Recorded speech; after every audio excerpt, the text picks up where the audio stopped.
On the late afternoon of April 29, 1945, when the American 7th Army's 42nd Infantry Division burst through the railgate of the Dachau concentration camp in Bavaria, they were greeted by a scene so horrific that many individual soldiers later said they could barely process it.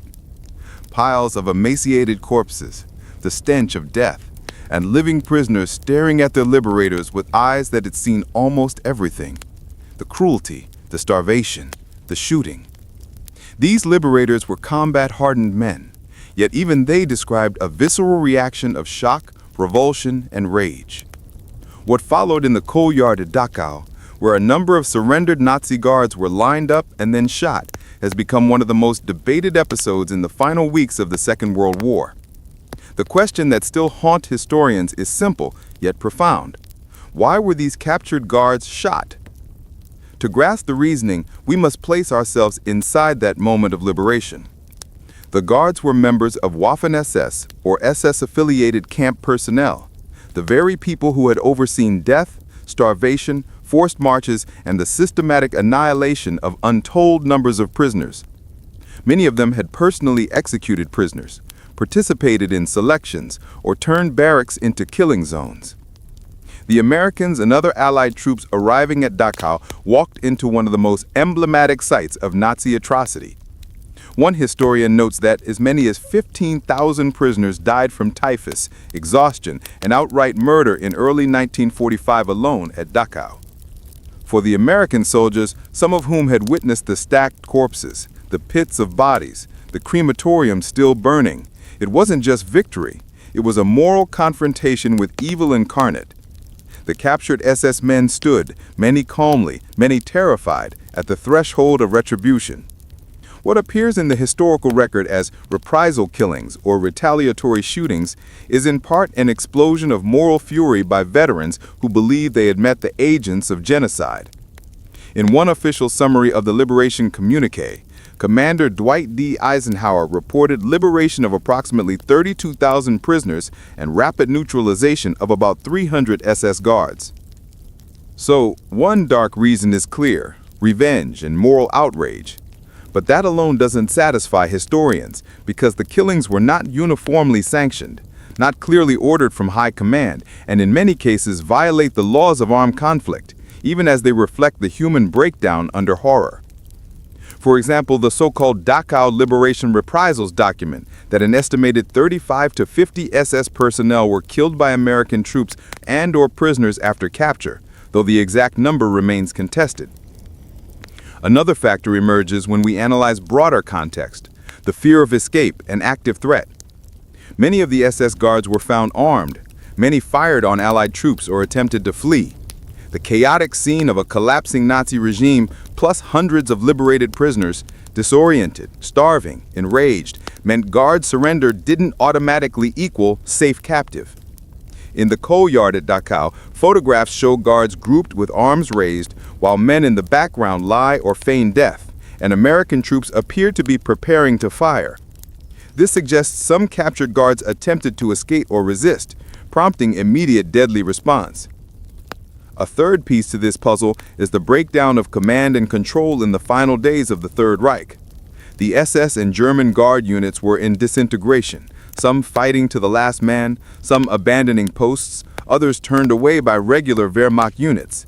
The collapsing regime meant that rules of engagement were unclear. Allied troops were suddenly in moral, psychological, and operational freefall.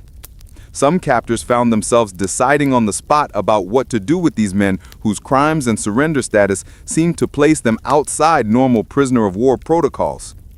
One scholar writes that the killings were not officially sanctioned by the U.S. military or government and do not meet the legal definition of reprisals, yet they occurred.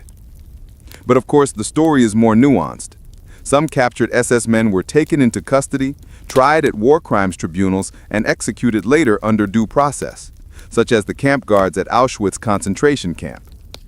That mismatch raises the question: what differentiated those shot on the spot from those spared for trial? The answer lies partly in timing, location, and the extent of horror. At Dachau, the arriving Americans found the bodies, the crematoriums, the death marches still in progress. In other cases, the evidence of atrocities existed, but processing and capture took longer, enabling formal trial processes. It's also important to highlight that historians debate the ethical and legal framework here. Some argue that the killings at Dachau were vengeance killings, illegal, tragic, morally ambiguous.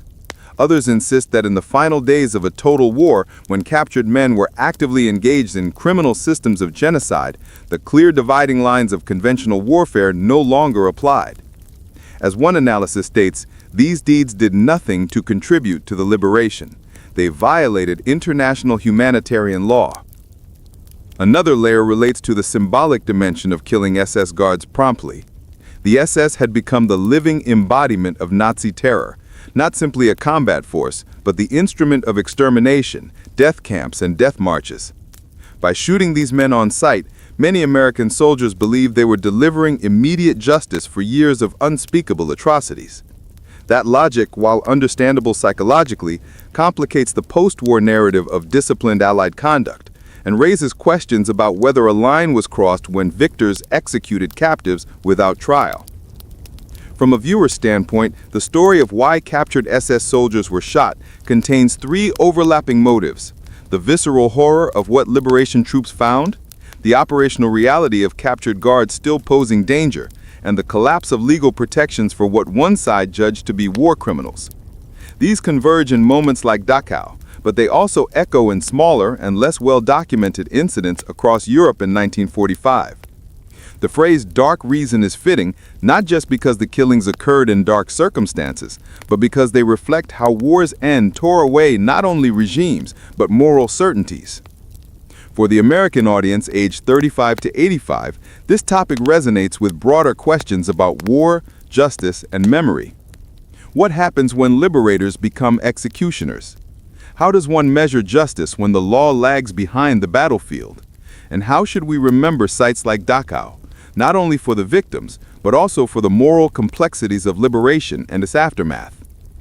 In the end, when we ask, why were captured SS soldiers shot?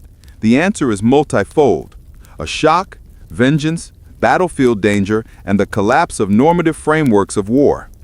It was as much a reaction to what had been done as it was a preemptive measure against what might still happen. And while some of those actions may strike us today as unlawful, they also reflect the moral outrage felt by men who walked into the darkest chapter of human history and responded with instantaneous, irrevocable force. If we remember one thing from this story, it's that war rarely ends cleanly.